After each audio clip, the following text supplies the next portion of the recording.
Ensuite, je demandai, informe-moi au sujet du pèlerinage du messager d'Allah sallallahu alayhi wa sallam. De la main, il compta jusqu'à 9, puis déclara, certes, le messager d'Allah sallallahu alayhi wa sallam demeura 9 années sans accomplir le pèlerinage. La 10e année, il proclama aux gens qu'il le ferait. Non. Alors ici, il dit que pendant 9 ans, après l'hégire, le prophète sallallahu alayhi wa sallam n'est pas allé faire le hajj. Il a compté avec ses doigts comme ça. 1, 2, 3, 4, 5, 6, 7, 8, 9.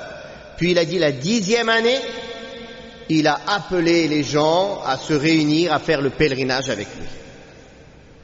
Taïb. Dans ce passage, on apprend quelque chose.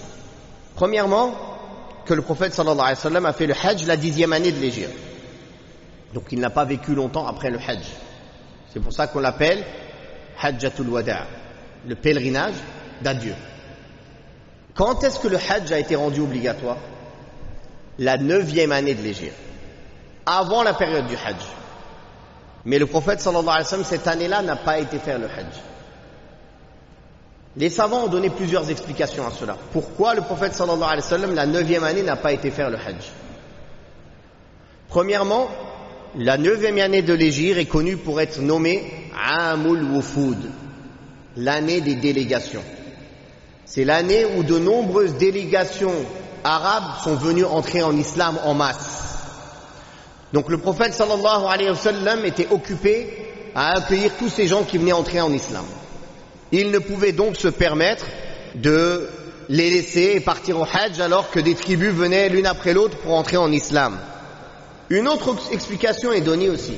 Les Arabes avaient une mauvaise habitude qu'Allah subhanahu wa ta'ala a fustigé dans le Coran en disant « Innama an-nasi'u ziyadatun fil kufr ».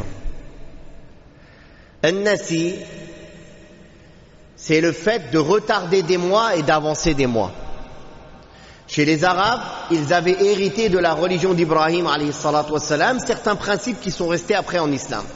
Parmi ces principes, les mois sacrés, où il était interdit de déclarer la guerre. 4 mois sacrés. Jusqu'à maintenant en islam, ça existe ce principe. Pendant les mois sacrés, il est interdit de déclarer la guerre. Il est autorisé de se défendre, mais on ne déclare pas, on n'attaque pas. Alors les Arabes, quand ça les arrangeait pas, ils avaient besoin de faire la guerre, et le mois qui tombait était un mois sacré, qu'est-ce qu'ils faisaient? Ils reculaient d'un mois et ils rajoutaient un mois. Et Allah tabaraka wa ta'ala a fustigé cela en disant « Innaman nasi'u ziyadatun fil kufr ». An-nasi, le fait de reculer des mois, n'est qu'une augmentation, n'est qu'un surplus dans la mécréance. Alors, à force de jouer avec les mois n'étaient pas concordants au mois quand Allah tabaraka wa ta'ala a créé les cieux et la terre, les 12 mois.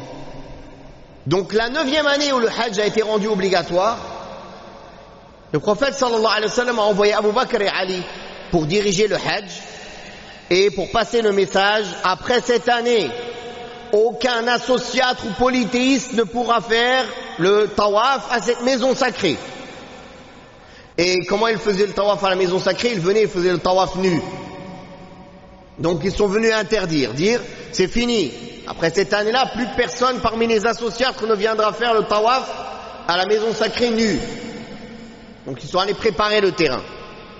Et la 10e année, l'année d'après, le prophète sallallahu alayhi wa sallam a été au hajj, et pendant le discours du pèlerinage d'adieu à Arafat, il a dit: quel jour sommes-nous aujourd'hui?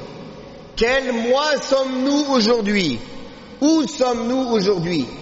Et il a décrété que les mois sont revenus dans l'ordre comme au moment où Allah a créé les cieux et la terre. C'est-à-dire à partir de ce moment-là, arrêtez de jouer avec les mois. Ça y est, on est revenu exactement dans l'ordre. On est vraiment dans Dhul Hijjah et on est vraiment le jour de Arafat comme il faut. Donc c'est une des raisons aussi pour lesquelles le prophète sallallahu alayhi wa sallam a retardé le hajj à l'année d'après pour pouvoir justement passer ce message, pour que les mois reviennent comme ils étaient avant que les Arabes ne jouent avec. Voici quelques raisons que les savants ont citées pourquoi le prophète sallallahu alayhi wa sallam a retardé d'1 an le Hajj. Et ceci prouve que le Hajj, il est obligatoire à al-fawr dès qu'on en a les moyens. Car s'il n'y avait pas ces raisons-là, le prophète sallallahu alayhi wa sallam l'aurait fait tout de suite. Mais il l'a retardé que d'1 an. Juste après, il y a été dès qu'il en a eu la capacité.